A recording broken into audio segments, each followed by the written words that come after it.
अहोरात्र कष्ट त्यांनी केले.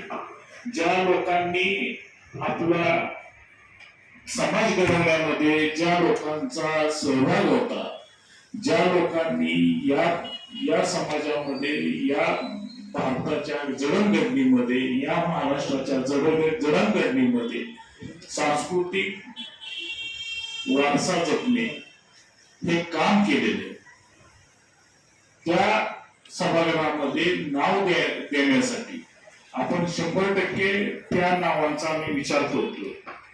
त्याचं कारणच हे आहे की हा वारसा येणाऱ्या तुम्ही आम्ही ह्या सभागृहात 5 वर्षाचा आहोत, 5 वर्षासाठी असणार आहोत. 5 वर्षानंतर या सभागृहामध्ये अन्य कोणी नगराध्यक्ष नगरसेवक हे असतील. भविष्य काळामध्ये पुढच्या पिढींना या नावाचा राहावा म्हणून ही नाव. एक मिनिट आयवडे साहेबांनी जे काही या ठिकाणी आपलं मत मांडलं त्या मतामुळं खरं तर मला असं वाटतं की डॉक्टर बाबासाहेब आंबेडकरांचं नाव घेत असताना ते एका विशिष्ट जातीचे आहेत आणि त्यांची मतं पाहिजे. म्हणजे त्यांचं कार्यकर्तृत्व हे सीमित करायचं चाललंय का? आपण बाबासाहेबांच्या नावासोबत आणि नेहमी आपण जातीचं कार्ड पुढे करू आणि बाबासाहेबांच्या नावाचं विषय पुढे घेऊ. या सगळ्या विषयात तुम्ही खरं तर या विषयामध्ये बोलत असताना ज्या 5 घटना काढल्या, हे 5 नाव आहे, त्याच्यावर जे काही निवेदन झालं त्याच्याबद्दल बोलायचो. परंतु डॉक्टर बाबासाहेब आंबेडकर हे एका विशिष्ट जातीचे नाही, ते मानवतावादी.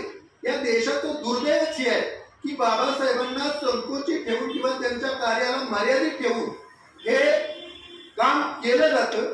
खरं तर डॉक्टर बाबासाहेब आंबेडकर दलित समाजासोबत मी अनेक वेळा माझ्या विचारातून सांगितलंय की ते मानवतावादी, आणि मानवतावादी विचार असताना जातीची मतं, ही मतं, ती मतं हा विषय इथं येत नाही. खरं तर लोकशाहीमध्ये हा जो निवडणुकीचा भाग आहे तो वेगळा आहे.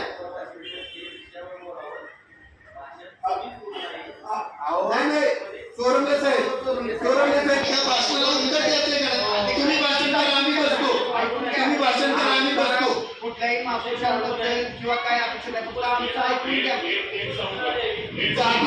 आणि त्या धोरणानुसार आपण बोलायला पाहिजे.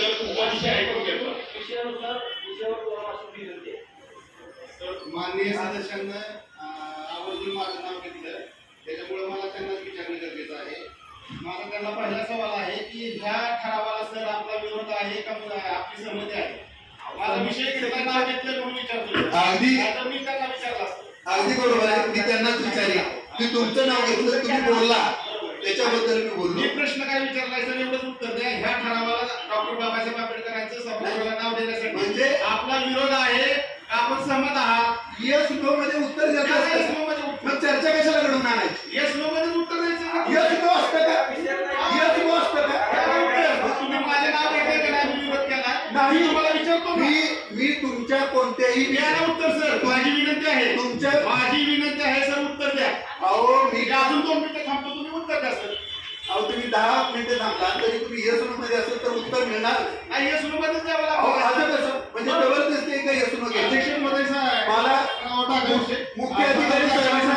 मुख्य अधिकारी साहेबांना माझी विनंती आहे, हा जो विषय झालेला आहे त्याची उपसूचना फेटाळण्यात येत आहे आणि ठराव मंजूर करत आहे असं नाही निर्णय स्वीकारली पाहिजे. अध्यक्ष महोदय तुम्ही निर्णय घ्या. तुम्ही घ्यायची का नाही हे तुमचा अधिकार आहे. तुम्हाला अधिकार आणि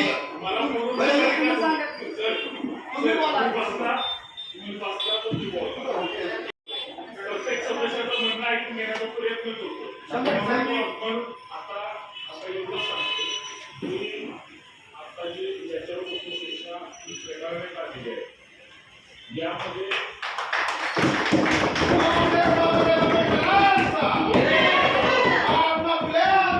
छत्रपती शिवाजी महाराजांचा पुण्यश्लोक अहिल्यादेवी होळकरांचा राजमाता सईबाई महाराणीचा या संभाजीराजे छत्रपती संभाजीराजेंचा यामध्ये यामध्ये सभागृहामध्ये सभागृहामध्ये आपलं तुम्ही जे काही खरंच मांडलेलं आहे ते घेतलं जातं आणि मी जे काय बोलतो किंवा तुम्ही सर काय बोलले सचिन सर काय बोलले याची प्रत्येकाची नोंद या सभागृहात घेतली जाते आणि मीटिंग झाल्यानंतर तुम्हाला ती नोंद घेतली की नाही ते तुम्हाला तुमच्या ह्याच्यामध्ये तुम्ही कसं दिलं तर तुम्हाला ते स्कोप करतो विषय पुढचा घेण्यात यावा ओके